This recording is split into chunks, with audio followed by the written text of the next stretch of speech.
হতে পারে ইউনিভার্সিটিতে একজন অনার্স করছে, তার পাশাপাশি অপশনাল হতে পারে 3 মাসের কোনো অ্যাডিশনাল কোর্স করতে পারছে না যেটা রিয়েল লাইফের সাথে রিলেটেড কাজ করতে পারবে সেই শিক্ষার্থী, কিংবা কম্পিউটারের ট্রেনিং যার উপর ভিত্তি করে পড়াশোনার পাশাপাশি নিজে একটা আত্মকর্মসংস্থানের ব্যবস্থা করতে পারবে। সুতরাং আমরা যখন কারিকুলামের কথা ঘোষণা রয়েছে, যেটা ইউনিভার্সিটিগুলোর থেকে আমাদের প্রত্যাশা হচ্ছে ওনারা এগিয়ে আসবেন। উনি সবসময় বলেছেন আমাদেরকে রিকোয়েস্ট করবো যদি সুযোগ হয় মাননীয় প্রধানমন্ত্রীর প্রত্যাশা মোতাবেক আপনারা ল্যাঙ্গুয়েজ সেন্টারে 2টা বা 3টা সাবজেক্টে শুরু করতে পারি, আমরা কিন্তু আগামী 5 বছরে একটা ভালো অবস্থানে পৌঁছে যেতে পারবো। এবং as it become more globally integrated, একটা থার্ড ল্যাঙ্গুয়েজ থাকলে বাংলাদেশ থেকে বিশ্বের বিভিন্ন জায়গায় অবারিত কাজের সুযোগগুলো সম্পৃক্ততা দেখতে চান।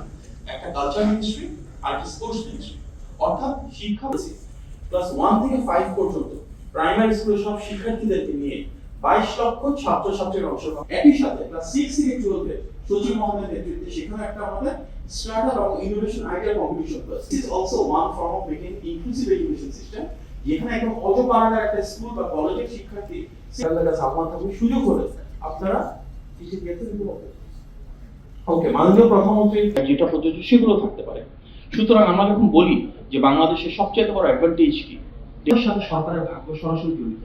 কারণ আজ থেকে 4.5 বছর পর, আমরা 6 মাস অতিক্রমের পর দেখব যখন নির্বাচন আসবে, তরুণদের জন্য আমরা কি করছি, তাদেরকে কি আমরা দক্ষ এবং যোগ্য হিসেবে গড়ে তুলছি কিনা, তাদেরকে কি আমরা এমপ্লয়মেন্টের জন্য প্রস্তুত করছি কিনা, তাদেরকে কি আমরা এন্টারপ্রেনারশিপ বা।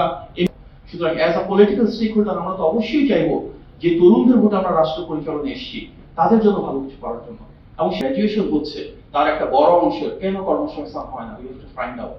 কর্মসংস্থান যেন হয় সেই ধরনের পলিসি ইন্টারভেনশনে প্রচুর থিওরিটিক্যাল, প্র্যাকটিক্যাল রেলেভেন্সটা কম, ইন্ডাস্ট্রির সাথে কানেক্টিভিটি কম। এবং এই বাজওয়ার্ডটাকে তো অ্যানাদার থিং, আমাদের এখন একটা টাইম আসছে যে with the trust right from the prime minister side পিছনে যেতে পারি so that words can actually transfer into action. আপনাদের প্রতি এনকারেজ করবো যদি কাজ করার সুযোগ আছে কিনা। কিছু পলিসি আছে এক্সিকিউটিভ ক্যারিয়ার সার্ভিসটাকে ওপেন করতে যায়, যেটা মাননীয় প্রধানমন্ত্রীর একটা ভিশন, যে প্রত্যেকটা ইউনিভার্সিটিতে আমরা একটা হাবের মতন গড়ে ডেমোগ্রাফিক ডিভিডেন্ড যেমন আছে, আমাদের বড় ধরনের এন্টারপ্রেনিউর একটা মাইন্ডসেটও আছে।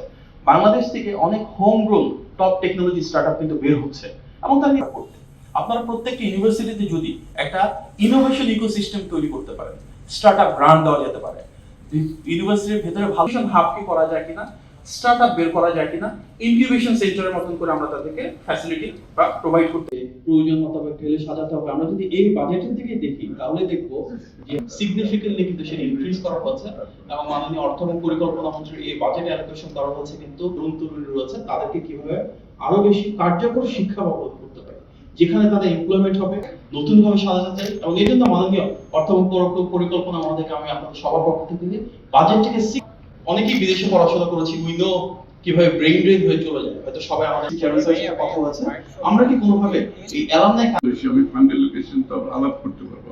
আমি জানতে চাচ্ছি আমাদের প্রোগ্রামের মধ্যে we are like in the teach, এখান থেকে এখন আমরা চেষ্টা করছি সেলভেজ করার জন্য। This is the সেলভেজ part.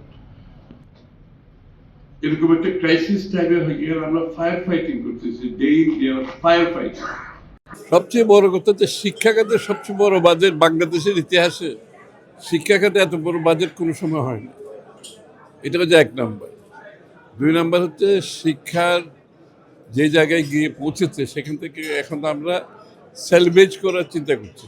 শিক্ষা ব্যবস্থা সার্বিকভাবে এখান থেকে আমরা বেরিয়ে এসে সত্যিকার অর্থে রিয়েল লাইফ নিড বেসড একটা এডুকেশন, যেটা আমরা সেখানে যেতে চাচ্ছি। দেশের বাইরে নিড বেসড একটা এডুকেশন দরকার।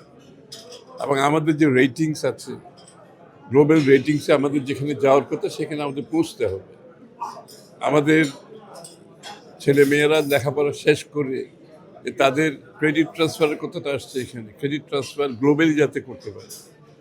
সুতরাং একটা মানসম্পন্ন শিক্ষা ব্যবস্থা যেখান থেকে সকলের ব্যক্তিগত ক্যারিয়ারও যেভাবে বিল্ড আপ করতে পারবে, দেশের উন্নয়নে দেশের অগ্রগতিতে যাতে তারা সহায়তা করতে পারে, সহযোগিতা।